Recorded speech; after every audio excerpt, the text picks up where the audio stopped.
गजाननं भूतगणाधिसेवितं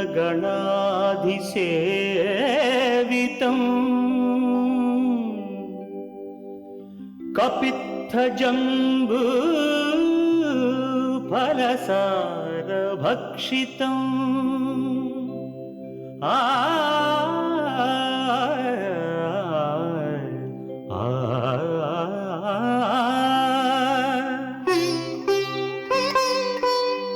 उमासुतं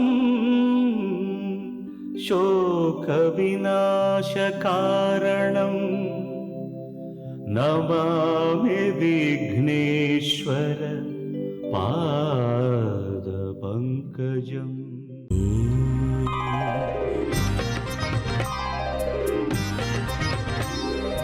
ॐ श्रीनिवास ॐ श्रीनिवास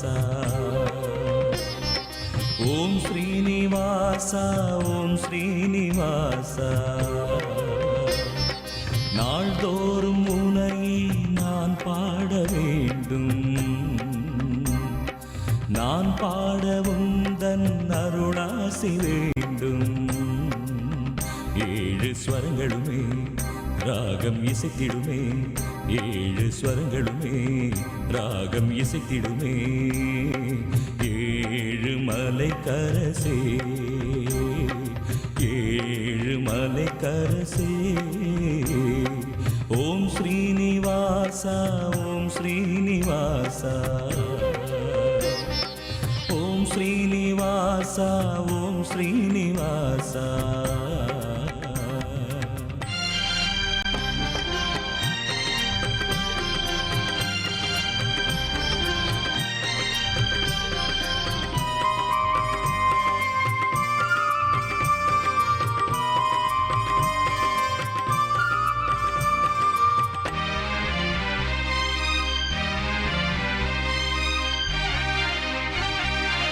திருவேங்கடம் வருவேனே, உந்தன் திருப்பாதமே பணிவேனே. திருவேங்கடம் வருவேனே, உந்தன் திருப்பாதமே பணிவேனே. மலர்மே விடும் அலர்மேல் மங்கை மணவாளனே ஜெகநாதனே. மலர்மே விடும் அலர்மேல் மங்கை மணவாளனே ஜெகநாதனே. அழகான மலைவாசனே. ஓம் ஸ்ரீனிவாச ஓம் ஸ்ரீனிவாச ஓம் ஸ்ரீனிவாச ஓம் ஸ்ரீனிவாச.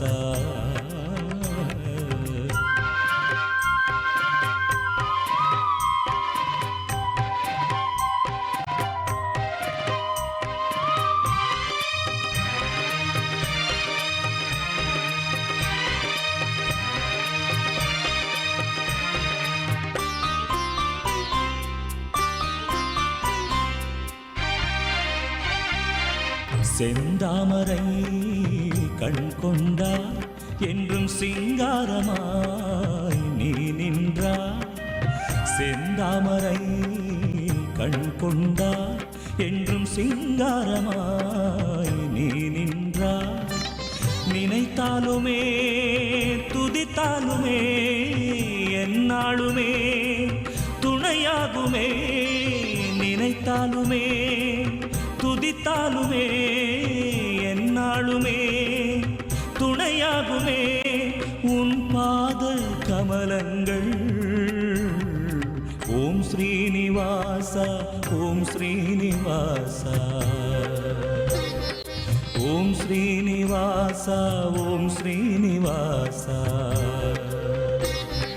நாள்தோறும் உன்னையே நான் பாட வேண்டும், நான் பாடவும் தன் அருளாசி வேண்டும். ஏழு ஸ்வரங்களுமே ராகம் இசைத்திடுமே, ஏழு ஸ்வரங்களுமே ராகம் இசைத்திடுமே. ஏழு மலை கரசே, ஏழு மலை கரசே. ஓம் ஸ்ரீனிவாச ஓம் ஸ்ரீனிவாச ஓம் ஸ்ரீனிவாசா ஓம் ஸ்ரீனிவாசா.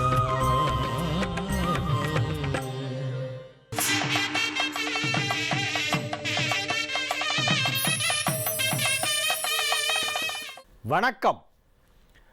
செவ்வாய்க்கிழமை ஜனவரி மாதம் 10ஆம் தேதி, தொன்முக்கிய வருஷம் மார்கழி மாதம் 26ஆம் தேதி. இன்றைய நட்சத்திரம் மிருகசீரிஷம், திதி வளர்பிறை, திரையோதசி திதி, யோகம் அமிர்த சித்த யோகம். துலாம் ராசிக்கு சந்திராஷ்டமம் மாலை 6 மணி வரையிலே, அதன் பிறகு விருச்சிக ராசிக்கு சந்திராஷ்டமம் ஆரம்பமாகிறது. இன்று மாலை 6 மணிக்கு துலா ராசிக்கு சந்திராஷ்டமம் முடிந்து விடுகிறது. மிக துல்லியமாக சொன்னால் 5:59, 6 அடிக்கிறதுக்கு 1 நிமிஷம் முன்னால் துலா ராசிக்கு சந்திராஷ்டமம் முடிவடைகிறது. அதே நேரத்தில் விருச்சிக ராசிக்கு சந்திராஷ்டமம் ஆரம்பம். இன்றைக்கி சாயந்தரம் 6 மணிக்கு ஆரம்பித்து அடுத்த 2 நாட்கள் புதன் வியாழன் முழுமையாக சந்திராஷ்டமம் இருக்கிறது விருச்சிக ராசிக்கு. விருச்சிக ராசிக்கு இன்று சாயந்தரம் 6 மணிக்கு சந்திராஷ்டமம் ஆரம்பம். இன்றைய தினத்திற்கான சிறப்பு பிரதோஷம். உலகெங்கிலும் உள்ள அனைத்து சிவன் கோவில்களிலும் இன்று மாலை பிரதோஷத்தை முன்னிட்டு சிவபெருமானுக்கும் நந்திகேஸ்வரருக்கும் விசேஷ அபிஷேகங்கள், வேத பாராயணம், ஜபம், மகன்யாச ஏகாதச ருத்ர ஜபம், ருத்ர ஜபம் செய்து அபிஷேகம் செய்து நந்திகேஸ்வரருக்கும் அபிஷேகம் செய்து அலங்காரங்கள் செய்து பிறகு வில்வ அர்ச்சனை செய்து ருத்ர திருசதி சிவாஷ்டோத்திரம் போன்றவற்றால் அர்ச்சனை செய்து மகா தீபாராதனை, பிரதோஷ தீபாராதனை ஒரே நேரத்திலே சிவனுக்கும் எதிரில் உள்ள நந்திக்கும் நடைபெறும். இதை தரிசனம் செய்துவிட்டு அதன் பிறகு உற்சவர் புறப்பாடு, ரிஷபாரூடராக பிரதோஷ மூர்த்தி விடையேறும் எங்கள் பரமன் உலா வருகின்ற காட்சி இன்று மாலை ஏதாவது ஒரு சிவன் கோயிலில் இருக்கணும். அந்த பிரதோஷ காலம் அப்படிங்கிறது சூரியன் அஸ்தமிப்பதற்கு 1.5 மணி நேரம் முன்னதாக, அஸ்தமித்த பிறகு 1.5 மணி நேரம், அந்த 3 மணி நேரம், 4:30லேருந்து 7:30ன்னு வச்சுங்க. அந்த நேரத்தில் ஏதேனும் ஒரு சிவன் கோயிலுக்கு சென்று சிவ தரிசனம் செய்துவிட்டு வர வேண்டும். ஒரு நாழிகை பொழுதாவது கோயிலுக்குள்ளே இருக்கணும். ஒரு நாழிகை அப்படின்னா 24 நிமிடம், 24 மினிட்ஸ் இஸ் ஈக்குவல் டு ஒரு நாழிகை. அதனால் போயிட்டு அப்படி டக்குன்னு எட்டி பார்த்துட்டு ஓடி வந்துடாமல் ஒரு 24 நிமிஷம் உள்ளே இருக்கணும் கோயில் உள்ள மினிமம். அந்த மாதிரி கோயில் உள்ள இருந்துட்டு இன்றைக்கி சிவன் சந்நிதியிலே மாலை பொழுதை மகிழ்ச்சியாக மனம் குளிரும்படி அவனருளாலே அவன்தாள் வணங்க வேண்டிய ஒரு நாள். பிரதோஷ நாளிலே கோவிலுக்கு செல்பவர்கள் அவரவர்கள் தங்களால் இயன்ற அளவு ஏதேனும் கோவிலுக்கு பூஜைக்கு பயன்படக்கூடிய பொருட்களை எடுத்து செல்லலாம். அப்படி ஒன்றும் எடுத்து செல்ல முடியவில்லை என்றால் 2 வில்வ தளங்களை எடுத்து செல்லலாம். ஒரே ஒரு வில்வ இலை, 3 பிரிவுகளை கொண்ட ஒரு வில்வ இலையை எடுத்து கொண்டு போய் பக்தியோடு சமர்ப்பித்தால் கூட போதும். எல்லாவற்றையும் விட உயர்ந்தது வில்வம். அந்த வில்வத்தால் அர்ச்சனை செய்வது தான் இன்று மாலை நேரத்திலே மிகச் சிறந்தது. அபிஷேகங்கள் முடிந்து ஜபம், அபிஷேகம், அலங்காரம் எல்லாம் முடிந்த பிறகு ஈஸ்வரனுக்கு அலங்காரம் செய்து வில்வார்ச்சனை செய்வார்கள். சிவபெருமானுக்கு அலங்காரம்னா என்னது? நாகாபரணம் தான். அந்த நாகாபரண அபிஷேகம், நாகாபரண அலங்காரம் செய்து அதன் பிறகு வில்வ தலங்களால் அர்ச்சனை செய்து ஈசனை வழிபட வேண்டிய நாள். ஈஸ்வரனை, சர்வேஸ்வரனை, அந்த பரமேஸ்வரனை, சிவபெருமானை வழிபடுகின்ற அற்புதமான நாள் இன்றைய தினம். இன்று பிரதோஷம் மாலை நேரத்தில் அனைத்து சிவன் கோயில்களிலும் சிறப்பு வழிபாடு நடைபெறுகின்றது. ராகு காலம் 3 மணி முதல் 4:30 மணி வரை, யமகண்டம் காலை 9 மணி முதல் 10:30 மணி வரை, குளிகை நேரம் மதியம் 12 மணி முதல் 1:30 மணி வரை. நல்ல நேரம் என்கின்ற சுபஹோரைகள் காலை 8 மணி முதல் 9 மணி வரை, நண்பகல் 12 மணி முதல் மதியம் 1 மணி வரை, இரவு 7 மணி முதல் 8 மணி வரை. இன்றைய கிரக நிலவரம்: ரிஷபத்தில் சந்திரன், சிம்மத்தில் ராகு, கன்னியில் குரு, விருச்சிகத்தில் சனி, தனுசில் சூரியன் புதன், கும்பத்தில் செவ்வாய், சுக்கிரன், கேது. திருக்கோவில்களில் இன்று சிதம்பரம் ஸ்ரீ நடராஜ பெருமான் திருக்கோவிலிலே நடைபெற்று கொண்டிருக்கும் திருவாதிரை திருவிழாவின் 9ஆம் நாள் இன்று திருத்தேர் பவனி. பஞ்சமகா ரதோத்சவம் என்று சொல்வார்கள். 5 திருத்தேர்கள் மாட வீதிகளிலே வலம் வருகின்ற காட்சி. அதைத்தான் பஞ்சமகா ரதோத்சவம் என்று சொல்லப்படுகிறது. ரதோத்சவம் என்றால் தேர் திருவிழா. இன்றைய தினம் நடராஜ பெருமான் திருக்கோவிலிலே தேர் திருவிழா. சென்னை சைதாப்பேட்டை காரணீஸ்வரர் கோவிலிலே அரைக்கட்டு உற்சவம். இன்றைய தினம் பின்னிரவு அனைத்து சிவன் கோவில்களிலும் நடராஜர் அபிஷேகம் நடைபெறும். எல்லா சிவன் கோயிலும் நடராஜர் இருக்கும். எல்லா நடராஜருக்கும் இன்னைக்கு பின்னிரவு அல்லது நாளை விடியற் காலை என்று சொல்லலாம். நாளைக்கு காலையில் 6 மணிக்கு தீபாராதனை பண்ணுவாங்க. ஆருத்ரா தரிசனம்னு பேர், அதுக்கு பேர். மார்கழி மாதத்தில் வருகின்ற திருவாதிரை நட்சத்திர நாளிலே நடராஜ பெருமானுக்கு அதிகாலையிலே அபிஷேகம் செய்ய துவங்கி 6 மணிக்கு தீபாராதனை செய்வார்கள். அதற்கு பெயர் ஆருத்ரா தரிசனம். அது நாளைக்கு 7 மணி. சில பெரிய கோயிலெல்லாம் ராத்திரி 12 மணியிலிருந்து அபிஷேகம் நடக்கும். ஏன்னா அவ்வளோ பேர் அபிஷேக சாமான் கொடுத்துருப்பாங்க. பால், தயிர், நெய், தேன், பஞ்சாமிர்தம், இளநீர், சந்தனம், விபூதி, பழரசம், இப்படி பல்வேறு பொருட்களை கொண்டு நடராஜருக்கு நீண்ட நேரம் அபிஷேகம் செய்வார்கள். ஒரு 2 ஆண்டுகளுக்கு முன்பு சிதம்பரத்திலே ஆருத்ரா தரிசன நாளிலே சென்றிருந்தேன். அன்றைய தினம் இரவு சுமார் 2 மணிக்கு ஆரம்பிக்கப்பட்ட அபிஷேகம் காலையில் 6:30 மணி வரைக்கும் நடந்தது. 4.5 மணி நேரம் அபிஷேகம் நடந்திருக்கு. குடமாக வருது. தேன் மட்டுமே ஒரு 20 குடம் பார்த்தேன். குடமாக பாலும் தேனும் பன்னீரும் சந்தனமும் விபூதியும் நடராஜருக்கு அபிஷேகம் செய்யும் அற்புதமான காட்சி வாழ்நாளிலே அனைவருக்கும் கிடைக்க வேண்டும். உத்தரகோசமங்கையிலே இன்றைக்கி ஒரு நாளைக்கு தான் நடராஜரை தரிசனமே பண்ண முடியும். மற்ற நாளெலாம் சந்தனத்தை போட்டு சந்தன காப்பு மாதிரி பண்ணி மூடி வச்சுருவாங்க. விலை மதிக்க முடியாத மரகத கல்லினால் ஆன நடராஜர் அங்கே மட்டும்தான் இருக்குது. மரகத நடராஜர் உத்தரகோசமங்கை ராமேஸ்வரம் கிட்ட இருக்குது. ராமநாதபுரம் மாவட்டம், ராமேஸ்வரம் போகிற வழியில் இருக்கும். உத்தரகோசமங்கைன்னு பேர். அங்கே மரகத நடராஜர் இருக்கின்ற ஒரே தலம் அதுதான். ரத்ன சபாபதியாக நடராஜர் காட்சியளிக்கின்ற இடம் திருவாலங்காடு.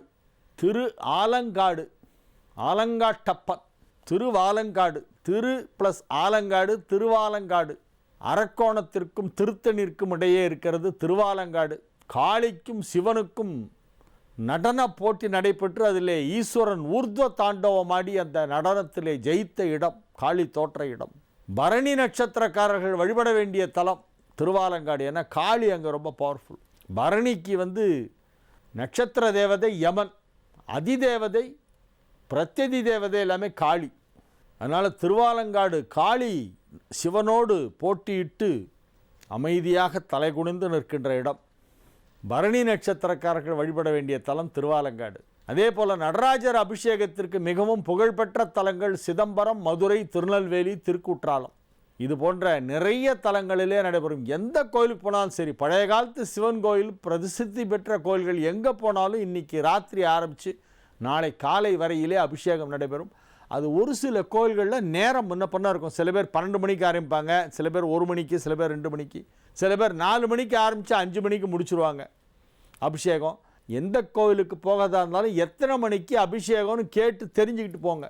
நீங்கள் மாட்டில் 1 மணிக்கு போய் கோபுரம்லாம் கதவெல்லாம் அடைச்சிருக்கும், நீங்கள் போய் வாசலில் போய் நின்றுட்டு இருந்தீங்கன்னாக்கா நள்ளிரவில் அது பாதுகாப்பாக இருக்காது. அதனால் அந்த கோவிலில் எத்தனை மணிக்கு அபிஷேகம் என்பதை கேட்டு தெரிந்து கொண்டு அந்த நேரத்திற்கு போய் நாளை தினம் விடியற் காலையிலே நடராஜர் அபிஷேகத்தை தரிசனம் செய்து அதிகாலை நேரத்திலே களிநடம் புரியும் அந்த ஆனந்த நடேசனுக்கு தீபாராதனை செய்யப்படுகின்ற ஆருத்ரா தரிசனம் திருவாதிரை திருவிழா நாளை தினம் அதை அனைவரும் பக்தி சிரத்தையோடு ஆலய தரிசனம் செய்து வழிபாடு செய்து கொண்டாட வேண்டும்.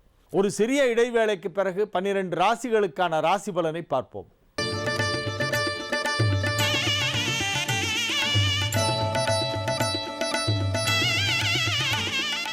மேஷ ராசிக்கு இது ஒரு மகிழ்ச்சியான நாள். ராசிக்கு 2ஆம் இடத்திலும் 3ஆம் இடத்திலும் சந்திரன் இருக்கக்கூடிய ஒரு நாள். மாலை 6 மணி வரையிலே ராசிக்கு 2ஆம் இடத்தில் சந்திரன், அதன் பிறகு 3ஆம் இடமான மிதுனத்திற்குள் சந்திரன் சென்று விடுகிறது. 3ஆம் இடமான மிதுனத்திற்கு சென்ற பிறகு சூரியன் சந்திரன் நேருக்கு நேராக ஒன்றை ஒன்று சந்தித்துக் கொள்கின்ற அற்புதமான ஒரு அமைப்பு. மிதுனத்தில் சந்திரனும் தனுசில் சூரியனும் ஒன்றை ஒன்று பார்த்து கொள்கின்றன. மிதுனத்திற்கு அதிபதியான புதனும் தனுசிலே இருக்கிறது. அதிக அளவிலே நன்மைகள் நடைபெறக்கூடிய ஒரு நல்ல நாளாக இந்த நாள் விளங்கும். இது ஒரு மகிழ்ச்சியான நாள்.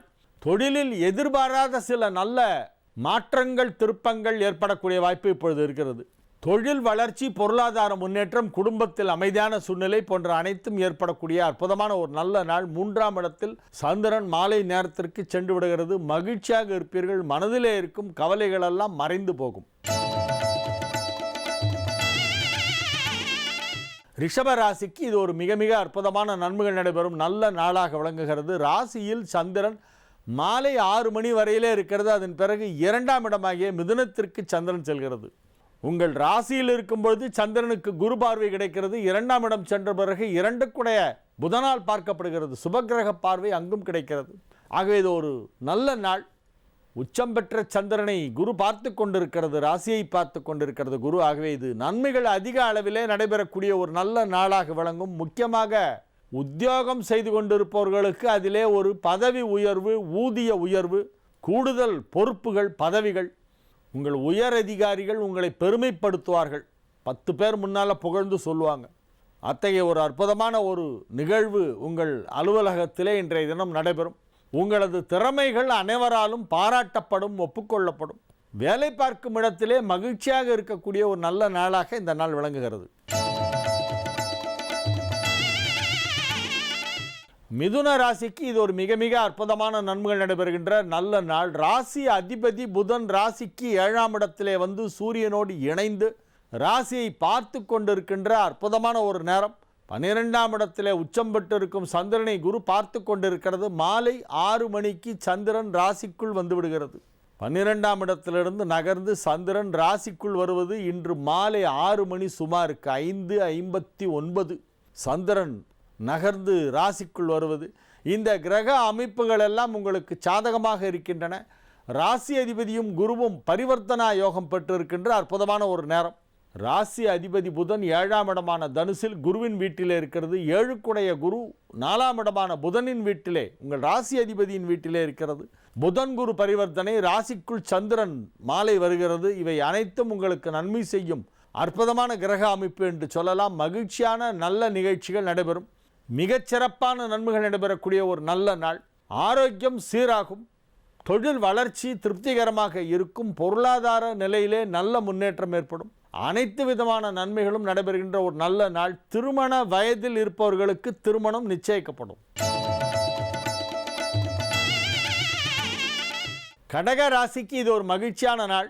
ராசி அதிபதி சந்திரன் ராசிக்கு 11ஆம் இடத்திலே குரு பார்வை பெற்று உச்சம் பெற்றிருக்கின்ற அற்புதமான ஒரு கிரக அமைப்பு இன்று மாலை 6 மணி வரையிலே இருக்கிறது. அதன் பிறகு சந்திரன் நகர்ந்து 12ஆம் இடம் செல்கிறது. 12ஆம் இடமான மிதுனத்தில் இருக்கும் சந்திரனும் உங்களுக்கு நன்மையைத்தான் செய்யும். சூரியன் புதனுக்கு 7ஆம் இடத்திலே சந்திரன் வருவது ஒரு யோகம். புத ஆதித்ய யோகம் ஏற்பட்டிருக்கும் பொழுது அந்த புதன் சூரியனுக்கு 7லே சந்திரன் வந்தால் அது நன்மை செய்யும். அதிலும் குருவோடு பரிவர்த்தனை பெற்றிருக்கின்ற புதன் சுப விரயங்களை கடகராசிக்கு அது ஏற்படுத்தும். மகிழ்ச்சியான செலவுகளை செய்வீர்கள். தாடை வாங்குவீர்கள், அணிகலன்கள் வாங்குவீர்கள், புதிதாக ஏதேனும் பொருட்களை வாங்குவீர்கள். அதிநவீன கண்டுபிடிப்புகளான பொருட்களை எல்லாம் வாங்கி அதை பயன்படுத்தி மகிழ்வீர்கள். ஒரு சிலருக்கு புதிதாக வண்டி வாகனம் வாங்கக்கூடிய வாய்ப்பு இப்பொழுது மிகச் சிறப்பாக இருக்கிறது. அதிக நன்மைகள் நடைபெறுகின்ற நல்ல நாளாக, மகிழ்ச்சியான நாளாக இந்த நாள் விளங்கும். வெகு சிறப்பான நிலையிலே கிரகங்கள் எல்லாம் அமைந்திருக்கின்றன. கடகராசிக்கு இன்றைய நாள் ஒரு நல்ல நாள். மிகச்சிறப்பான மகிழ்ச்சியான நல்ல நிகழ்ச்சிகள் நடைபெறுகின்ற நாளாக இந்த நாள் விளங்கும். சிம்ம ராசிக்கு இது ஒரு சிறப்பான நாள். ராசிக்கு 9ஆம் இடத்திலே உச்சம் பெற்றிருக்கின்ற விரையாதிபதி சந்திரன் குரு பார்வை பெற்று கொண்டிருக்கிறது. பிறகு 11ஆம் இடமான மிதுனத்திற்கு செல்கிறது மாலை 6 மணிக்கு. ராசிக்கு 7ஆம் இடத்திலே செவ்வாய் சுக்கிரன் கேது இணைந்திருக்கின்றது என்பது சிறப்பித்து சொல்லக்கூடிய ஒரு கிரக அமைப்பு அல்ல. எனினும் மகிழ்ச்சியாக இருப்பீர்கள். நன்மைகள் நடைபெறும். மாணவ மாணவியரின் கல்வி முன்னேற்றம் மிக சிறப்பாக இருக்கும். புதன் 5ஆம் இடத்திலே ராசி அதிபதியோடு இணைந்திருக்கின்ற மிகச்சிறப்பான ஒரு கிரக அமைப்பு. ஆகவே மாணவ மாணவியர், கல்வித்துறையிலே பணிபுரிபவர்கள், கல்வி பயில்பவர்கள், கல்வி போதிப்பவர்கள், கல்வித்துறை சம்பந்தப்பட்டவர்கள் அனைவருக்குமே இது ஒரு நல்ல நாள். அனைத்து விதமான நன்மைகளும் நடைபெறக்கூடிய ஒரு நல்ல நாளாக இந்த நாள் விளங்குகிறது. வியாபாரத்தில் இருப்பவர்கள், குறிப்பாக சிறு தொழில், குறுந்தொழில், சில்லறை வியாபாரம் தினசரி சில்லறை வியாபாரம் போன்றவற்றிலே ஈடுபட்டுள்ளவர்களுக்கெல்லாம் இப்பொழுது மிக மிக அற்புதமான ஒரு தொழில் வளர்ச்சி ஏற்படக்கூடிய, அதிக லாபம் கிடைக்கக்கூடிய ஒரு மகிழ்ச்சியான நாளாக இந்த நாள் விளங்குகிறது. இன்று மாலை நேரத்திலே லாபஸ்தானமாகிய 11ஆம் இடத்திலே சந்திரன் வந்து விடுவதால், லாபஸ்தானாதிபதியின் பார்வையும் அது பெறுவதால் நிச்சயமாக நன்மைகள் அதிக அளவிலே நடைபெறும் என்று சொல்லலாம். கன்னி ராசிக்கு இது ஒரு மிகச்சிறப்பான நன்மைகள் நடைபெறும் நல்ல நாள். ராசிக்கு 9ஆம் இடத்திலும் 10ஆம் இடத்திலும் சந்திரன் இருக்கக்கூடிய ஒரு நாள். 9ஆம் இடத்திலே மாலை 6 மணி வரையிலே சந்திரன் உச்சம் பெற்றிருக்கிறது, குருவால் பார்க்கப்படுகிறது. அதன் பிறகு 10ஆம் இடமாகிய மிதுனத்திற்கு சென்று ராசி அதிபதி புதனும் சூரியனும் சேர்ந்து சந்திரனை பார்க்கக்கூடிய ஒரு கிரக அமைப்பு மாலை நேரத்திலே ஆரம்பமாகிறது. இது ஒரு மிக மிக அற்புதமான நன்மைகள் நடைபெறுகின்ற நல்ல நாளாக, மகிழ்ச்சியான நாளாக விளங்குகிறது. வெகு சிறப்பான கிரக அமைப்பு ஏற்பட்டிருக்கிறது. இன்றைய தினத்திற்கான கிரக அமைப்பு உங்களுக்கு அதிக அளவிலே நன்மைகளை செய்யும் என்று சொல்லலாம். ஆரோக்கியம் சீராகும், பொருளாதாரத்தில் நல்ல முன்னேற்றம் ஏற்படும், குடும்பத்தில் அமைதியான சூழ்நிலை உருவாகும், ஒருவருக்கொருவர் மகிழ்ச்சியாக விட்டு கொடுத்து ஒற்றுமையாக சந்தோஷமாக இருக்கக்கூடிய ஒரு காட்சியை நீங்கள் பார்ப்பீர்கள். இன்றைய தினம் குடும்பத்தில் சந்தோஷம் பொங்கி எழும், நன்மைகள் அதிக அளவிலே நடைபெறுகின்ற ஒரு நல்ல நாளாக இந்த நாள் விளங்குகிறது. இன்று மாலை பிரதோஷம், நாளை அதிகாலை ஆருத்ரா தரிசனம், திருவாதிரை திருநாள். ஆகவே இன்று மாலையும் கோவிலுக்கு செல்ல வேண்டும். நாளை அதிகாலை எழுந்து 4 மணிக்கெல்லாம் போய் நடராஜர் அபிஷேகத்தை பார்த்து தரிசனம் பண்ணிவிட்டு 6-6:30 மணிக்கு தீபாராதனை ஆனவுடனே வீடு திரும்பணும். மார்கழி மாதத்தில் மற்ற நாட்களிலே அதிகாலை நேரத்தில் ஆலயத்திற்கு சென்று வழிபாடு செய்ய முடியாதவர்கள் கூட இந்த திருவாதிரை திருநாள் எனப்படும் இந்த ஆருத்ரா தரிசன நாளிலே அதிகாலை நேரத்தில் சென்று நடராஜ பெருமானுக்கு திருவம்பாவை ஓதி சிவபுராணம் சொல்லி ஸ்ரீருத்ர ஜபம் செய்து அபிஷேகம் செய்கின்ற அற்புத காட்சியை பார்த்துவிட்டு வர வேண்டும். இன்றைய நாள் கன்னிக்கு ஒரு நல்ல நாள். துலா ராசிக்கு இது ஒரு மகிழ்ச்சியான நன்மைகள் நடைபெறுகின்ற நல்ல நாளாக விளங்குகிறது. மிகச்சிறப்பான நன்மைகள் எல்லாம் நடைபெறும் என்று சொல்லலாம். 6 மணி வரையிலே சந்திராஷ்டமம், பேசவே கூடாது, மௌனமாக இருக்க வேண்டும். மௌனத்தில் விளையாடும் மனசாட்சியே அப்படின்னு அந்த பாட்டை பாடிட்டு இருங்க பேசாமல். மாலை 6 மணிக்கு சந்திராஷ்டமம் முடிந்து விடுகிறது. அதன் பிறகு நீங்கள் மிகவும் மகிழ்ச்சியாக இருப்பீர்கள். மிக அற்புதமான நன்மைகள் எல்லாம் நடைபெறும். இந்த 2.25 நாட்கள் சந்திராஷ்டமத்தும் பொழுது ஏற்பட்ட குழப்பங்கள், மனதில் ஏற்பட்ட சந்தேகம், பயம், தேவையில்லாத எதிர்மறை உணர்வு, எண்ணங்கள் அனைத்துமே தவறானவை என்று ஒரு நல்ல செய்தி உங்களுக்கு கிடைக்கும். நீங்கள் மகிழ்ச்சியாக இருப்பீர்கள். மகிழ்ச்சி வெள்ளத்திலே திளைக்கக்கூடிய, மகிழ்ச்சி பொங்கி எழக்கூடிய அற்புதமான நேரம் இன்று மாலை 6 மணிக்கு ஆரம்பமாகிறது. காலையிலேருந்து சந்திராஷ்டமம் சாயந்தரம் 6 மணி வரைக்கும், அது வரைக்கும் கொஞ்சம் சைலண்ட்டாக இருக்கும். 6 மணிக்கு மேல் உங்களுக்கு நல்ல தகவல் வந்து சேரும், மகிழ்ச்சியாக இருப்பீர்கள். உடல் ஆரோக்கியத்தில் கூட ஒரு நல்ல முன்னேற்றம் தெரிய வரும். ஒரு மாதிரி டல் அடிச்சுட்டு இருக்கவங்க கூட இன்றைக்கி சாயந்தரம் நல்ல தெம்பா அப்படியே பிரிஸ்காக விறுவிறுன்னு வெளியே போயிட்டு வருவாங்க. இன்று மாலை 6 மணி முதல் துலா ராசிக்கு அற்புதமான நன்மைகளெல்லாம் நடைபெறுகின்ற நல்ல நாளாக விளங்குகிறது. இது ஒரு மகிழ்ச்சியான நாள். விருச்சிக ராசிக்கு இன்று சாயந்தரம் 6 மணி வரையிலே அற்புதமான ஒரு நல்ல கிரக அமைப்பு. 6 மணிக்கு மேல் சந்திராஷ்டமம் ஆரம்பமாகி விடுகிறது. அதாவது உங்கள் ராசிக்கு 7ஆம் இடத்தில் இருக்கும் சந்திரன் 8ஆம் இடம் சென்று விடுகிறது. மாதம் 8ஆம் இடத்துக்கு சந்திரன் வரும். ஒரு 2.25 நாள் ஆகும் அந்த 8ஆம் இடத்தை கடப்பதற்கு. ஒவ்வொரு முறை 8ஆம் இடத்தில் சில கிரகங்கள் வரும்போதெல்லாம் அது கொஞ்சம் பிரச்சனை பண்ணிட்டு தான் போகும்.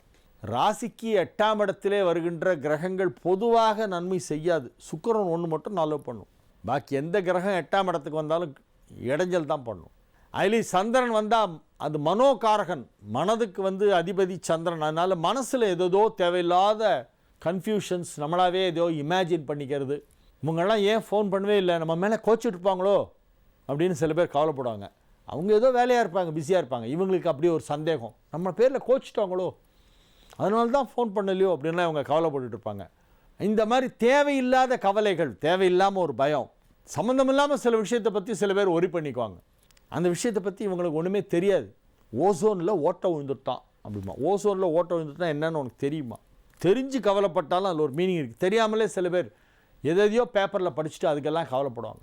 அந்த மாதிரி கவலைகள் ஏற்படுவதற்கு காரணம் 8ஆம் இடத்திலே சந்திரன் இருந்தால் கவலை வரும். பிறக்கும் போதே சில பேருக்கு லக்னத்துக்கு 8ல் சந்திரன் இருக்கும். லக்னமும் ராசியும் சஷ்டாஷ்டகமாக இருந்தால் அவர்கள் எப்போதும் குழம்பிக் கொண்டே இருப்பார்கள். எதுலேயுமே ஒரு டெசிஷன் மேக்கிங் கிடையாது அவங்களுக்கு. தடுமாற்றம் இருக்கும் மனசில். இதை செய்கிறதா அதை செய்கிறதா, இதை செய்கிறதா அதை செய்கிறதா, ரொம்ப நேரம் யோசிச்சுட்டு எதுவுமே செய்யாமல் விட்ருவாங்க கடைசியில்.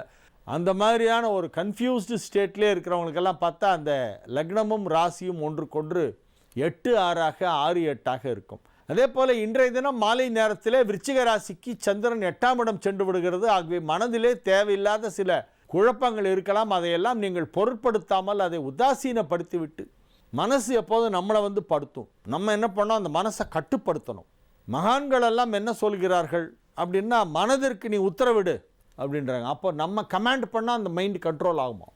தியாகராஜ சுவாமிகளுடைய கீர்த்தனையிலெல்லாம் நிறைய பார்த்தீங்கன்னா ஓ மனசா அப்படிங்கிற அந்த வேர்டு வரும். ஓ மனசா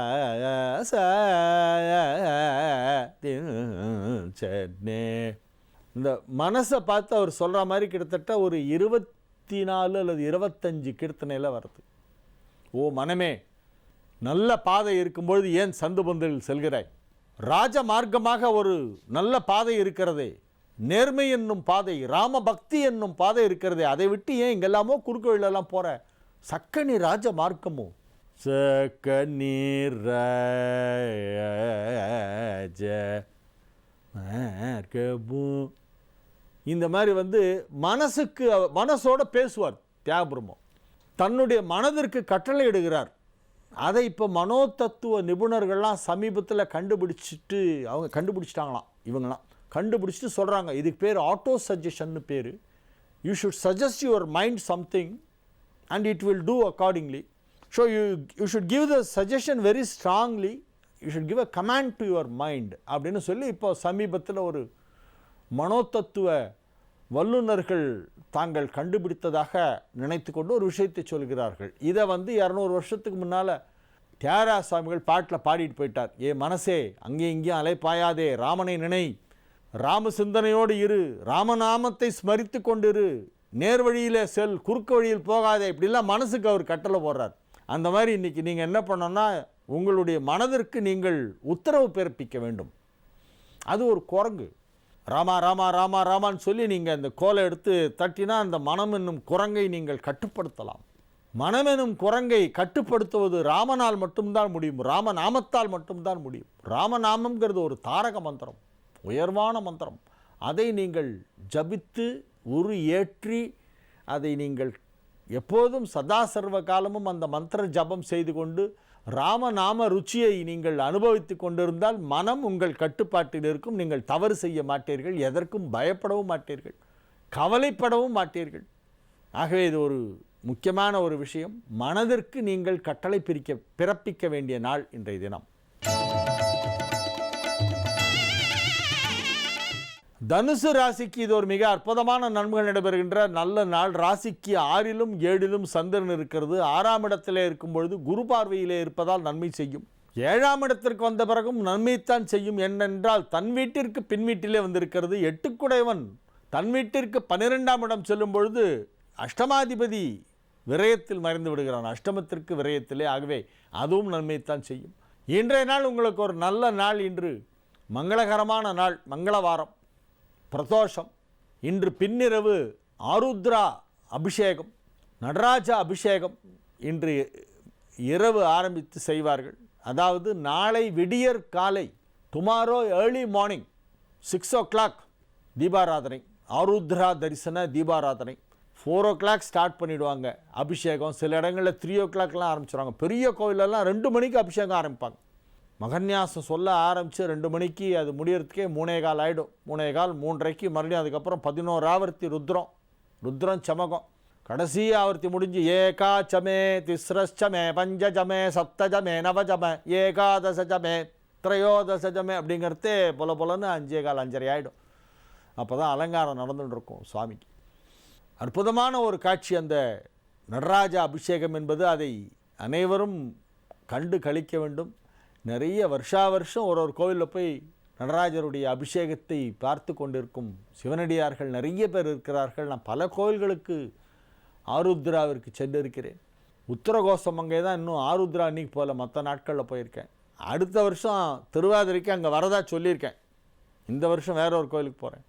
ஆருத்ரா தரிசனம் நாளை அதிகாலையிலே நடைபெறுகிறது. அதை பார்த்து தரிசனம் செய்யுங்கள்.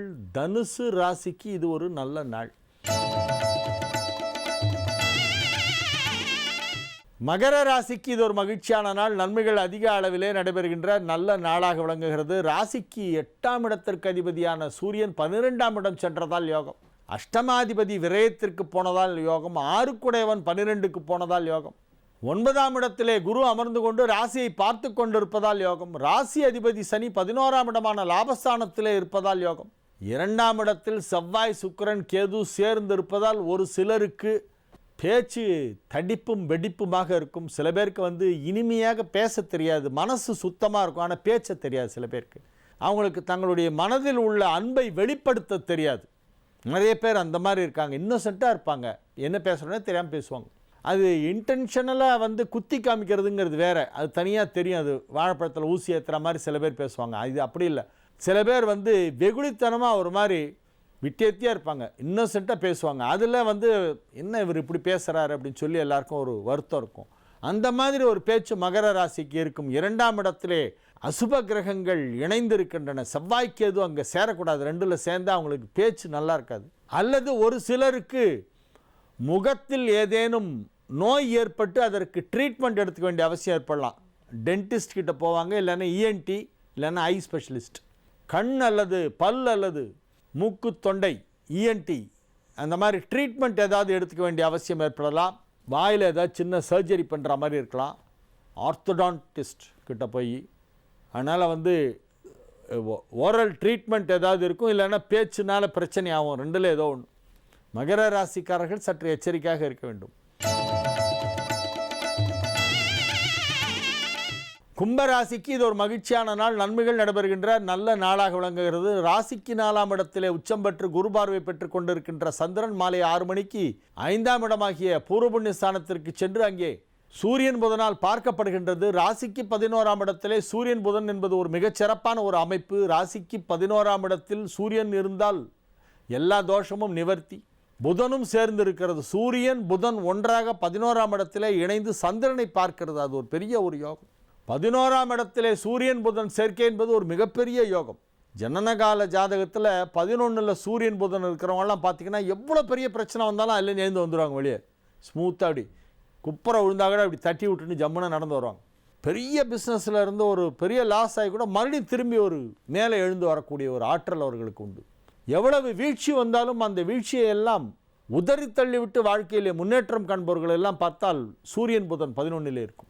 11ஆம் இடத்து சூரியன் புதன் என்பது ஜோதிட சாஸ்திரத்திலே சிறப்பித்து சொல்லப்பட்ட ஒரு கிரக சேர்க்கை. அதை பற்றி நிறைய சொல்லியிருக்கு. ஏகாதசஸ்தானே அப்படின்னு ஆரம்பித்து நிறைய அதுக்கு இதெல்லாம் சொல்லுவாங்க. ஸ்வஸ்தி வாச்சகத்திலே வரும். ஏகாதசஸ்தானத்தில் சூரியன் இருந்தால் என்ன பலன்னு ஸ்வஸ்தி வாச்சகம் சொல்லி ஆசீர்வாதம் என்ற மந்திரத்திலே வரும்.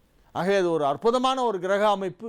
இப்பொழுது கும்பராசிக்கு 11ஆம் இடத்திலே சூரியன் புதன், 5ஆம் இடத்து சந்திரன், இவை இரண்டும் ஒன்றை ஒன்று நேருக்கு நேராக பார்த்து கொள்கின்றன. புதன் குரு பரிவர்த்தனை ஏற்பட்டு இருக்கிறது. தனலாபாதிபதி குருவோடு புதன் பரிவர்த்தனை பெற்றிருப்பதாலும் யோகம்.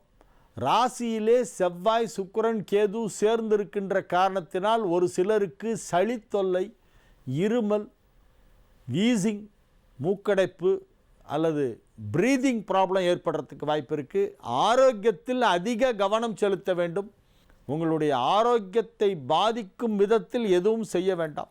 ஏன்னா health is more important. Health is wealth. நோயற்ற வாழ்வே குறைவற்ற செல்வம். அந்த நோயற்று வாழ்வதற்கு தேவை உங்கள் ஆரோக்கியத்தை நீங்கள் பத்திரமாக பார்த்து கொள்ள வேண்டும். இப்பொழுது உள்ள கிரக நிலவரப்படி ஆரோக்கியத்தை தவிர மற்ற அனைத்தும் நன்றாக உள்ளன. மீன ராசிக்கு இது ஒரு மகிழ்ச்சியான நாள். நன்மைகள் நடைபெறுகின்ற நல்ல நாள். பூர்வ புண்ணிய ஸ்தானாதிபதி எனப்படும் ராசிக்கு 5ஆம் வீட்டிற்கு அதிபதியான சந்திரன் 3ஆம் இடத்திலே உச்சம் பெற்று குருவால் பார்க்கப்படுகிறது. மாலை 6 மணிக்கு சந்திரன் 3லிருந்து நகர்ந்து 4க்கு செல்கிறது. 4ஆம் இடம் புதனின் வீடு. புதனால் சந்திரன் பார்க்கப்படுகிறது. குரு புதன் பரிவர்த்தனை மீண்டும் ஏற்பட்டு விட்டது. உங்கள் ராசிக்கு நன்மை செய்யும் கிரகமான சந்திரன் குரு புதன் ஆகிய 3ம் உபய ராசிகளிலே கேந்திர ஸ்தானங்களிலே அமைந்திருப்பது ஒரு மிகச்சிறப்பான ஒரு யோகம். 4ல் சந்திரன், 7ல் குரு, 10ல் புதன். 3 கார்னர்லையும்.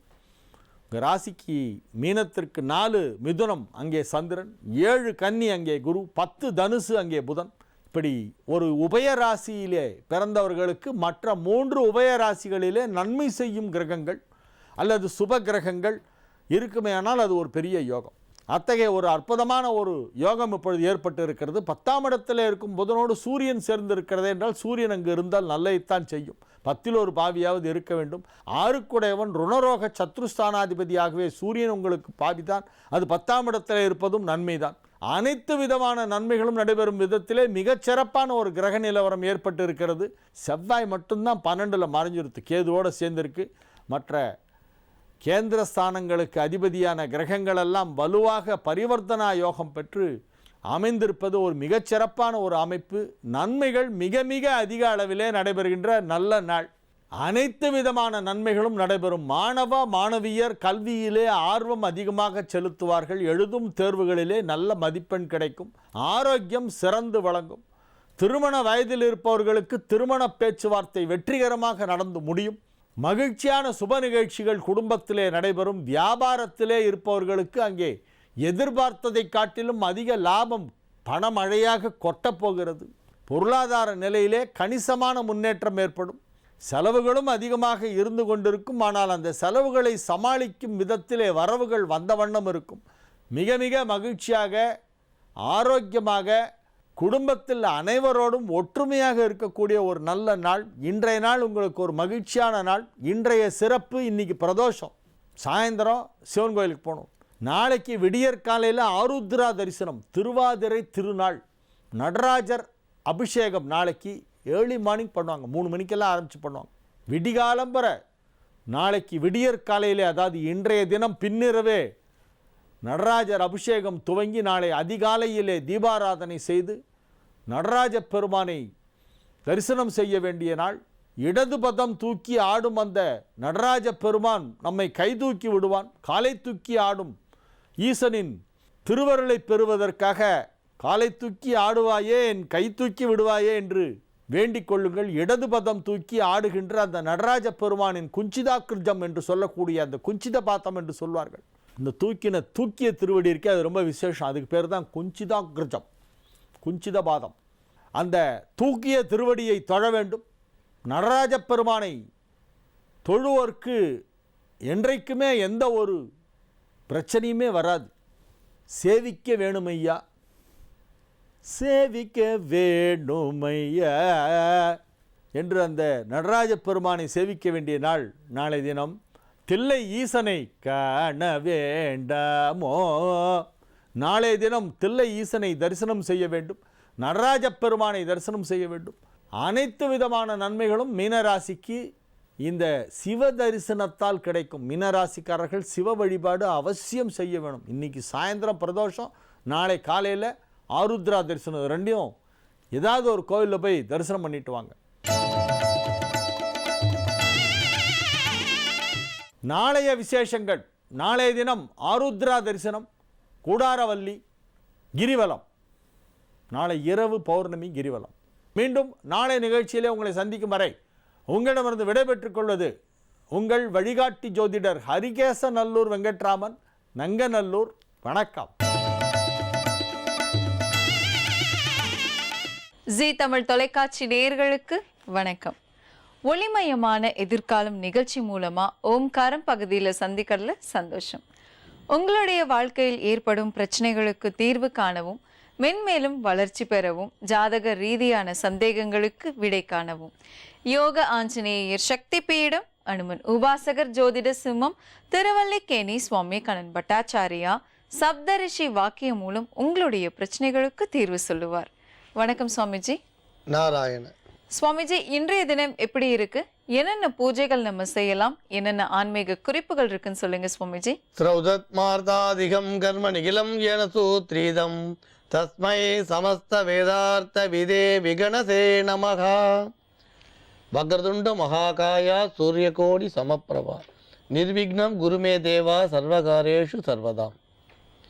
யோக பட்டன பத்தாங்கம் திரிநேத்திரம் சாந்த விக்கிரகம் தியாயே சமஸ்த தோஷக்னம் வாதாத்மஜ மகள் மஷம். கிருஷ்ணம் வந்தே ஜெகத்குரு. ஜெயந்தி மங்களாகாளி பத்ரகாளி கபாலினி துர்கா க்ஷமா சிவாதாத்ரி ஸ்வகாஸ்வதா நமோஸ்துதே. குரு பிரம்மா குரு விஷ்ணு குருதேவோ மகேஸ்வரகா குரு சாட்சாத் பரம்பிரம்மா தஸ்மை ஸ்ரீ குரவே நமக. அஸ்மத் குருபியோ நமக. விகனச மகா குரவே நமக. அனுமன் சுவாமிகள் ஆசிகளுடன். மங்களகரமான துர்மிகி வருடம் மார்கழி மாதம் 26ஆம் தேதி 10/1/2017 செவ்வாய்க்கிழமையான இன்று பல நல்ல ஜோதிட ஆன்மீக விஷயங்களை பார்க்கலாம். இப்போ நிறைய விஷயங்களை பேசிக்கிட்டே இருக்கோம். குறிப்பாக சொல்லப்போனால் சில விஷயங்கள் மறக்க முடியாது. கோயில்னு சொன்னீங்கன்னா பிரசாதம்னு சொல்லலாம். கோயில்னு சொன்னீங்கன்னா பிரசாதம் சொல்லலாம். கோயில்னு சொன்னால் பூஜை ஞாபகம் வருதோ இல்லையோ, பிரசாதம் எல்லாருக்கும் ஞாபகம் வரும். ஒரு கோயிலை பற்றி சொல்லும் பொழுது அந்த ஆலயத்தோட சுவாமி ஞாபகம் வருதோ இல்லையோ, சாமியை நான் இப்போ ஒரு விஷயம் சொல்லுவோம். என்னென்னா, இப்போ நிறைய பேர் சொல்லுவாள் திருவல்லிக்கேணினா பார்த்தசாரதி சுவாமின்வான். எத்தனை பேருக்கு ரங்கநாதர் ஞாபகம் வரும்? வேதவள்ளி தாயார் எத்தனை பேருக்கு ஞாபகம் வரும்? திருவல்லிக்கேணினா பார்த்தசாரதி சுவாமின்னு சொல்கிறோம் அத்தனை பேருக்கும் வேதவள்ளி தாயாரும் ரங்கநாத சுவாமி ஞாபகம் வருதா? அதேமாதிரி திருப்பதின்னு சொன்னால் வெங்கடாஜலபதி ஞாபகம் வரும். ஆனால் வராகர் சுவாமியும் உங்களுக்கு அதே நேரத்தில் வந்து கோவிந்தராஜன் சன்னதி எத்தனை பேருக்கு ஞாபகம் வரும்? அதேமாதிரி நீங்கள் ஸ்ரீரங்கம்னா ரங்கநாதர் ஞாபகம் வரும். ஆனால் அங்கே இருக்கிற நின்ற நிலையில் சேவை சாதிக்கிற அந்த கோதண்டராமரும் தன்வந்திரி பகவானும் எத்தனை பேருக்கு ஞாபகம் வரும்? எதுக்கு இதெல்லாம் சொல்ல வரோன்னா, கோயிலில் இருக்கக்கூடிய சுவாமி ஞாபகம் வரலன்னா கூட பிரசாதம் ஞாபகம் வரும். திருப்பதினா லட்டு ஞாபகம் வரும். பழனின்னு சொன்னால் பஞ்சாமிர்தம் ஞாபகம் வரும். திருவல்லிக்கேணினா சக்கரை பொங்கல் ஞாபகம் வரும். நாமக்கல்னா வடமாலை ஞாபகம் வரும். ஆஞ்சநேய சுவாமி ஞாபகம் வராரோ இல்லையோ, வடமாலை ஞாபகம் வரும். ஏன் இதை சொல்கிறோன்னா, இந்த பிரசாதத்துக்கு முக்கியத்துவம் உண்டு. ஆனால் இதெல்லாம் நம்ம கொண்டாடணும் தான் சொல்லுவேன். சந்தோஷமான செய்தி, இதை நான் மறுக்கலை, கொண்டாடுங்கன்னு சொல்லுவோம். கொண்டாடுறதுனா என்ன? இப்போ நீங்கள் சித்திரை வருஷ பிறப்புன்னா உங்களுக்கு வேப்பம்புல பண்ணுற அந்த பச்சடி வந்து ஞாபகம் வரும். இப்போ சில பேர் ஒருவேளை மறந்துட்டாலும் என்னமோ. அதேமாதிரி உங்களுக்கு வந்து ஆவணி மாதம் வர அந்த விநாயகர் சதுர்த்தின்னு சொன்னால் கொழுக்கட்டை ஞாபகம் வரும். அதேமாதிரி தீபாவளின்னு சொன்னால் தீபாவளி லேகியம் ஞாபகம் வரும். அடுத்து வந்து இந்த பொங்கல் சொன்னீங்கன்னா சக்கரை பொங்கல் ஞாபகம் வரும். பெருமாளோட விரதத்தில் ரொம்ப தலையாய விரதங்களில் ரொம்ப முக்கியமான விரதம் ஏகாதசி விரதம். துவாதசி அன்னைக்கு நம்ம சாப்பிட்றது உண்டு காலம்பரை. அதை சொல்லும்பொழுது அகத்திக்கீரியும் நெல்லிக்கனியும் ஞாபகம் வரும். இப்போ இதெல்லாம் ஏன் சொல்கிறோன்னா, நம்ம பாரம்பரியமான உணவுகளை நாம் இந்த முக்கியமான விரத காலங்கள்லையும் விழா காலங்கள்லையும் கட்டாயம் கொண்டாடணும். அதை கட்டாயம் பண்ணணும். வீட்டில் பாரம்பரியமான அந்த உணவுகளை நாம் விடவே கூடாது. இப்போ நீங்கள் பொங்கல்னு சொன்னீங்கன்னா அந்த சக்கரை பொங்கல் ஞாபகம் வரும். அடுத்த நாள் அந்த கதம்ப சாதம் எல்லா காய்கறியும் போட்டு பண்ணக்கூடிய அந்த உணவு ஞாபகம் வரும். இதை நம்ம பாரம்பரியங்களை நம்ம விடவே கூடாது. ஏன்னா நம்ம வாழ்க்கைக்கும் உணவுக்கும் நிறைய ஒரு ஒற்றுமை உண்டு. அதனால் இந்த 4 நாள் பண்டிகையில் வீடுகளில் கட்டாயம் பாரம்பரியமான உணவுகளை பண்ணுங்கள். முதல்ல ஒருவேளை சில பாரம்பரிய உணவுகள் நாக்குக்கு பிடிக்காமல் போகலாம், ஆனால் பின்னால் மனசுக்கு பிடிக்கும். எங்கள் பாட்டி பண்ணது, எங்கள் தாத்தா இந்த மாதிரி சமையல் தான் பண்ணி சாப்பிட்ருக்கார், எங்கள் பாட்டி இந்த மாதிரி சமையல் தான் பண்ணி சாப்பிட்ருக்காருன்னு நம்ம மனசில் பட்டாலே போகிறோம். சிறப்பாக இருக்கும். அந்த வாழை இலையும் பாரம்பரியமான உணவும் நமக்கே உரியது. இந்த பாரத தேசத்தில் தமிழ்நாட்டில் நமக்கே உரிய விஷயம் இல்லையா? அதனால் இதை நீங்கள் கட்டாயம் நம்ம பாரம்பரிய உணவுகளை கொண்டாடணும். பாரம்பரிய உணவுனா ஒன்றும் பெரிய விஷயமே கிடையாது. எல்லாமே வந்து சாதாரண விஷயந்தான். கோயிலில் போங்க, சுண்டல் கொடுக்குறா பார்த்துருக்கீங்களா? புளியோதரை பார்த்துருக்கீங்களா? புளியோதரை பாருங்கள் 2 நாள் கெடாமல் இருக்குது. அந்த மாதிரி ஏதாவது ஒரு பீஸா கெடாமல் இருக்குன்னு சொல்ல முடியுமா? இந்த புளியோதரையில் என்ன பெரிய மருந்தாக போடுறா? காஞ்சிபுரத்தில் பண்ணுற இந்த காஞ்சிபுரம் இட்லி கேள்விப்பட்டிருப்பீங்க. 3 நாள் கெடாமல் இருந்திருக்கு. இந்த காஞ்சிபுரம் இட்லின்றது 3 நாள் கெடாது. இந்த புளியோதரைன்றது பார்த்தீங்கன்னா 48 மணி நேரம் 2 நாள் வரைக்கும் 1.5 நாள் வரைக்கும் சமாளிக்கும். அந்த காலத்தில் தயிர் சாதம் பண்ணி மூங்கில் கூடையில் எடுத்துகிட்டு வருவோம். அதாவது பாலை நல்லா காய்ச்சி சாதத்தை போட்டு குழைய வச்சு அதில் கலந்து கொஞ்சம் தயிரை விட்டு அதில் வேண்டிய அந்த மற்ற விஷயங்கள்லாம் திரும்பாரி பேக் பண்ணி கொடுப்பா வாழை இலையில். அது பார்த்தீங்கன்னா வழி நட போகிறவாளுக்கு அந்த 2 நாட்களுக்கு புளிக்காமல் இருக்கும். எத்தனையோ ஆச்சரியங்கள் பண்ணியிருக்கா இல்லையா? அதனால் பாரம்பரிய உணவுகளை இப்போ நம்ம நினைவு கூறணும். இப்போ அடுத்தடுத்து வரக்கூடிய பொங்கல் பண்டிகைகளில் தொடர்ந்து நம்ம பாரம்பரிய உணவுகளை கொண்டாடினால் அது சிறப்பாக இருக்கும். பழனிக்கு போனீங்கன்னா அந்த பஞ்சாமிர்தம் முருகனுக்கு கொடுத்தா தானே சிறப்பு. திருப்பதி போனீங்கன்னா அந்த லட்டு தானே பெருமாளுக்கு சிறப்பு. அந்த மாதிரி சிறப்பான விஷயத்தை நீங்கள் உணவாக பார்க்காதீங்க, பிரசாதம். அதே மாதிரி தான் நம்ம பெரியோர்கள் இந்த கொண்டு வந்த இந்த பாரம்பரியமான உணவுகள்லாம் நமக்கு கிடைச்ச பிரசாதங்கள். ஆனால் நம்ம இந்த பாரம்பரிய உணவுகளை மறந்து எதை நினைக்க போகிறீங்க? நீங்கள் இன்ஸ்டண்ட்டாக போயிட்டோம் டிபார்ட்மெண்டல் ஸ்டோரில் ரெடிமேடாக வாங்கி சாப்பிட்றதையா நினைக்கிறீங்க? அதனால் இதெல்லாம் கொஞ்சம் ஞாபகம் வச்சுக்கலாம். இன்னொன்று, எந்த பாரம்பரிய உணவும் செலவானதுன்னு யாராவது சொல்ல முடியுமா? செலவுன்னு சொல்ல முடியுமா? முடியவே முடியாது. நீங்கள் இன்றைக்கி வாங்குகிற ரெடிமேடாக ஊக்கிற உணவு பண்டங்களுக்கும் இந்த இதுக்கும் ஒப்பிட்டிங்கன்னா ரொம்ப ரொம்ப குறைவான செலவு தான். அதனால் குறைஞ்ச செலவில் தான் இது உற்பத்தி பண்ணுறோம். ஆனால் பாரம்பரிய உணவை சாப்பிட்றத குறைவாக நினைக்கவே நினைக்காதீங்க. ஏன்னா நம்ம பாரம்பரியம்ன்றது ரொம்ப ரொம்ப ரொம்ப உயர்ந்தது. நாம் வந்து நாம இருக்கணுமே தவிர நாம் மற்றவர்களாக இருக்கிறதுல எந்த பெருமை இருக்க போகிறது? நாம் தமிழ் பேசுகிறது நமக்கு பெருமை, ஆங்கிலம் பேசுகிறது நமக்கு தொழில், தொழிலுக்காக உத்தியோகத்துக்காக கம்யூனிகேஷன் ஒருத்தருக்கு தொடர்பு கொள்றதுக்காக பேசுகிறோம். நம்ம பாரம்பரிய மொழி தான் உயர்ந்தது, நம்ம பாரம்பரிய உணவு தான் உயர்ந்தது. இன்னொரு விஷயம், ஆன்மீகமும் உணவும் தவிர்க்கவே முடியாது. ஏகாசி அன்னைக்கு பட்டினி இருந்தால் துவாசி அன்னைக்கு சாப்பிடுன்னு சொல்கிறா. சாப்பாட்டுக்கும் ஆன்மீகத்துக்கும் வந்து ரொம்ப தூரம் தொடர்பு இல்லைன்னு சொல்ல முடியாது. கோயில்களுக்கு போனீங்கன்னா முதல்ல பிரசாதம் தானே முக்கியமாக இருக்கான். நாம் என்ன பண்ணுறோம், எந்த கோயிலுக்கு போனாலும் இந்த பிரசாத ஸ்டால் எங்கே இருக்குதுன்னு பார்க்குறோம், அங்கே என்னென்ன விதவிதமாக பிரசாதம் வைக்கிறதுன்னு பார்க்குறோம். நம்ம விட்டுட்டோமா, அதுக்கு தான் தனியாக கடையை போட்டு வச்சுருக்காங்க நமக்குன்னு. அதனால் இந்த உணவு தப்பு இல்லை, அதை சரியான முறையில் கை கொள்ளணும்னு தான் நான் சொல்ல வரேன்.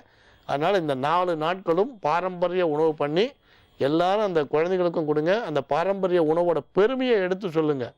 அதுதான் ஒரு விஷயம். பாருங்கள், எந்த பாரம்பரிய உணவும் கெடுதின்னு யார் சொல்லியிருக்கா? யோசனை பண்ணி பாருங்கள். கெடுதின்னு சொல்லவே இல்லை. இந்த சோத்தில் நாம் ருசி ருசியாக இப்போ விதவிதமாக சமைச்சு கொட்டுறோம் பாருங்கள். விதவிதமான சாம்பாரால் கெட்டுதை தவிர பாரம்பரிய உணவுகளால் கெடலை. நீங்கள் மோர் குழம்புன்னு கேள்விப்பட்டிருப்பீங்க, கதம்ப குழம்புன்னு கேள்விப்பட்டிருப்பீங்க. இதெல்லாம் நீங்கள் பெரியவங்களை விசாரித்து பாருங்கள், நிறைய சொல்லுவாங்க. எல்லாமே ஆரோக்கியமான விஷயம்தான். நம்புங்கள், நல்லதே நடக்கும். ரொம்ப நன்றி சுவாமிஜி. நேர்களுக்காக பாரம்பரிய உணவுகள் பற்றி இன்னைக்கு நிகழ்ச்சியில் பகிர்ந்துக்கிட்டீங்க. தொடர்ந்து நேர்களோட கடிதங்கள் நம்ம பார்க்கறதுக்கு முன்னாடி ஒரு சிறிய இடைவேளை எடுத்துக்கலாம். இது ஓம்காரம். ஓம்காரம் பகுதிக்கு மீண்டும் உங்களை வரவேற்கிறோம். புஷ்பவல்லி அப்படின்றவங்க எழுதியிருக்காங்க, எனக்கு 2 பெண் குழந்தைகள் உண்டு. 2 பெண்களுக்கும் திருமணம் நடந்துவிட்டது. என் பெரிய பெண்ணுக்கு கல்யாணம் நடந்து நிம்மதி இல்லாமல் இருக்கின்றாள். அவளுடைய கணவன் குடிப்பார். என் மகளுக்கு திருமணமாகி 4 வருடங்கள் ஆகிவிட்டது. ஒரு பெண் குழந்தையும் உண்டு. அவளுக்கு 2 வயது ஆகின்றது. கல்யாணம் ஆனதிலிருந்து 3 மாதம் சேர்ந்து இருப்பார். அப்புறம் ஏதாவது ஒன்று காரணம் சொல்லிவிட்டு ஓடிவிடுவார். பிறகு 3 மற்றும் 6 மாதங்கள் கழித்து திரும்பி வருவார். என் மருமகனின் ராசி அனுஷம், நட்சத்திரம் விருச்சிகம். என் மகளின் ராசி கும்பம், நட்சத்திரம் பூரட்டாதி. என் பேத்தியின் ராசி கன்னி, நட்சத்திரம் சித்திரை. என் மகளும் மருமகனும் சேர்ந்து ஒற்றுமையாக நீண்ட நாள் வாழ்வதற்கு நீங்கள் தான் நல்ல ஒரு பரிகாரம் கூற வேண்டும் ஐயா. சப்தரிஷி வாக்கியபடி உங்களுக்கு என்ன விதமான பரிகாரம் வந்திருக்குன்னு பார்த்துடலாம்.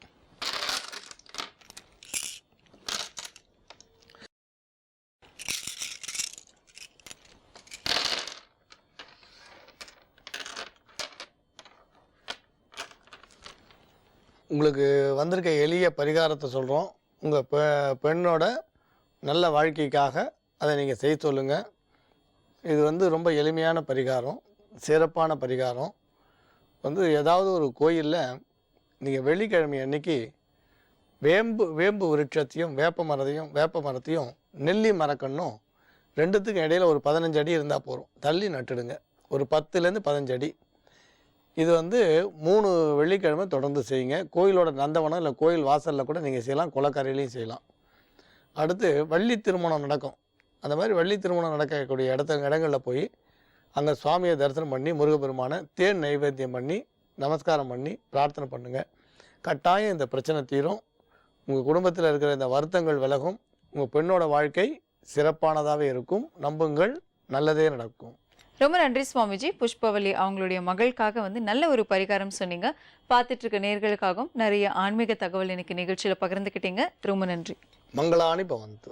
யோக ஆஞ்சநேயர் சக்தி பீடம், அனுமன் உபாசகர் ஜோதிட சிம்மம், திருவல்லிக்கேணி சுவாமி கண்ணன் பட்டாச்சாரியா சப்தரிஷி வாக்கியம் மூலம் உங்களுடைய பிரச்சனைகளுக்கு தீர்வு சொல்லுவார். நீங்கள் எழுதி அனுப்ப வேண்டிய முகவரி ஒளிமயமான எதிர்காலம், ஜீ தமிழ் தொலைக்காட்சி, தபால் பெட்டி எண் 8787, கிண்டி, சென்னை 6,32,000. மீண்டும் நாளை சந்திக்கலாம். இது ஓம்காரம்.